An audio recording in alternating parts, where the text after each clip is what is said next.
है। यहाँ पे आपको गो टू डैशबोर्ड का ऑप्शन शो हो रहा होगा जिसमें आप जाके अपना स्टोर मैनेज कर सकते हैं। इसको आपने क्लिक करना है। इसको क्लिक करने के बाद इस तरह से आपको स्टोर सेटअप का ऑप्शन शो हो जाएगा जहाँ पे आप अपने स्टोर को सेटअप कर सकते हैं। पॉलिसीज़, कस्टमर सपोर्ट, एसईओ और ये सारी चीज़ें आपने ऐड करनी है। तो इसको आप लेट्स गो कर देंगे। लेट्स गो करने के बाद इस तरह से स्क्रीन आपको शो होगी। अब यहाँ पे आपने अपने स्टोर का लोगो ऐड करना है। इस तरह से आप सेलेक्ट फाइल्स करेंगे, ड्रैग भी कर सकते हैं आप सिंपली फाइल को। यहाँ से आपने अपने लोगो की पिक्चर को ऐड कर देना है। इस तरह से अपलोड हो जाएगी। यहाँ पे आपने आल्ट टेक्स्ट में जो है वो डिस्क्राइब कर देना है, जैसे मैं यहाँ पे मेंशन कर रही हूँ परफ्यूम मार्केट लोगो। जो आपका टेक्स्ट होगा उसको आपने उसकी डिस्क्रिप्शन यहाँ पे ऐड करनी है, जो आपका लोगो होगा।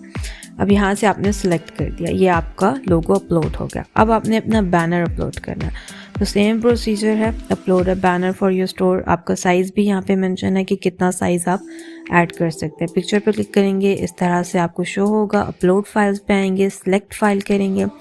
अब यहाँ से आप अपने बैनर की पिक्चर को सिलेक्ट करेंगे, ओपन के ऑप्शन पे क्लिक करेंगे, यहाँ पे ये अपलोड हो जाएगी। अपलोड होने के बाद यहाँ पे आप सिलेक्ट कर सकते हैं, ये अब अपलोड हो चुकी है। Shop name, email already automatically add हो जाएगा। अब शॉप डिस्क्रिप्शन है, यहाँ पे आपने डिस्क्रिप्शन ऐड करनी है जो कि आपकी शॉप से रिलेटेड होगी, आपके शॉप के प्रोडक्ट्स से रिलेटेड होगी। वो डिस्क्रिप्शन आपने यहाँ पे मेंशन कर देनी है। जो भी आपके प्रोडक्ट्स की डिटेल है, आपकी शॉप की डिटेल है, वो सारी आपने यहाँ इस डिस्क्रिप्शन में मेंशन कर देनी है। यहाँ पे मेंशन करने के बाद आपने अपनी शॉप के प्रोडक्ट्स की सारी डिटेल्स यहाँ पे ऐड करनी है। उसके बाद आपने सिंपली कंटिन्यू के ऑप्शन पे क्लिक कर देना।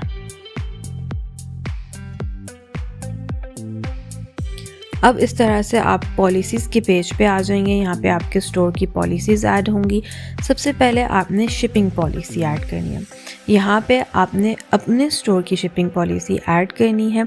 उसके लिए आप यहाँ पे एग्जिस्टिंग टेक्स्ट को रिमूव करके अपनी पॉलिसी ऐड करेंगे कि आपकी क्या टर्म्स एंड कंडीशन है, क्या पॉलिसीज़ है, किन एरियाज़ में आप डिलीवर करते हैं, वो सारी पॉलिसीज़ आपने ऐड करनी है। फिर आपने रिफ़ंड पॉलिसीज़ ऐड करनी है। अगेन आपने एग्जिस्टिंग टेक्स्ट को जो है वो रिमूव कर देना है और अब आपके रिटर्न, एक्सचेंज और रिफ़ंड किन कंडीशन में आप देते हैं वो सारी टर्म्स एंड कंडीशन यहाँ पे आपने मेंशन कर देनी है। अपने स्टोर की रिफ़ंड पॉलिसी आपने इस बॉक्स के अंदर इंटर कर देनी है, जिन भी टर्म्स एंड कंडीशन के अंदर वो पॉलिसी फॉल करती है। अब आप cancellation, return and exchange policy पर आ जाएंगे। अब इस बॉक्स के अंदर भी अगेन आपने एग्जिस्टिंग टेक्स्ट को रिमूव करना है। अब यहाँ पे आपने अपने स्टोर की cancellation, return and exchange policy को इंटर करना है। आपने उन कंडीशंस को यहाँ पे मेंशन करना है जिन कंडीशंस पे आपकी एक्सचेंज पॉलिसी है। सिंपली उसके बाद आपने कंटिन्यू के ऑप्शन पे क्लिक करना है। यहाँ पे सपोर्ट सेटअप है जहाँ पे आपका ऑटोमेटिकली जो आपने पहले फ़ोन नंबर, ईमेल एड्रेस और कंट्री वगैरह इंटर किया वो ऐड हो जाएगा। ये डिटेल्स यहाँ पे ऑटोमेटिकली सारी आपकी ऐड हो जाएंगी, कंट्री नेम, सिटी, टाउन, सब कुछ। यहाँ से आप कंटिन्यू कर देंगे। आपने कुछ चेंज करना है तो आप उधर से चेंज भी कर सकते हैं। अब स्टोर एसईओ सेटअप है। स्टोर एसईओ सेटअप में सबसे पहले एसईओ टाइटल लिखेंगे। एसईओ टाइटल में आपने अपने ब्रांड का नेम इंटर करना है। यहाँ पे आप अपने ब्रांड का नेम इंटर कर देंगे। उसके बाद आप मेटा डिस्क्रिप्शन पर आ जाते हैं। मेटा डिस्क्रिप्शन में आप इस बॉक्स के अंदर डिस्क्रिप्शन ऐड करेंगे जो कि आपके ब्रांड के बारे में डिस्क्रिप्शन होगी। इस डिस्क्रिप्शन के अंदर आपने अपने ब्रांड का नेम इंटर करना है। ट्राई करें कि इस डिस्क्रिप्शन के अंदर आप अपने ब्रांड का नेम और कुछ कीवर्ड्स भी यूज़ करें और डिस्क्रिप्शन जो है वो शॉर्ट हो आपकी, तो ये आपने अपने स्टोर के बारे में लिखनी है। उसके बाद आपने मेटा कीवर्ड्स यूज़ करने हैं। ये एसईओ ऑप्टिमाइज कीवर्ड यहाँ पे आप यूज़ कर सकते हैं, वो आपने यहाँ पे ऐड कर देने हैं आपके स्टोर के रिलेटेड जो भी एसईओ ऑप्टिमाइज कीवर्ड्स होंगे। उसके बाद आपने स्क्रॉल डाउन करना है और कंटिन्यू के ऑप्शन पे कर देना है। Now we are done, your store is ready.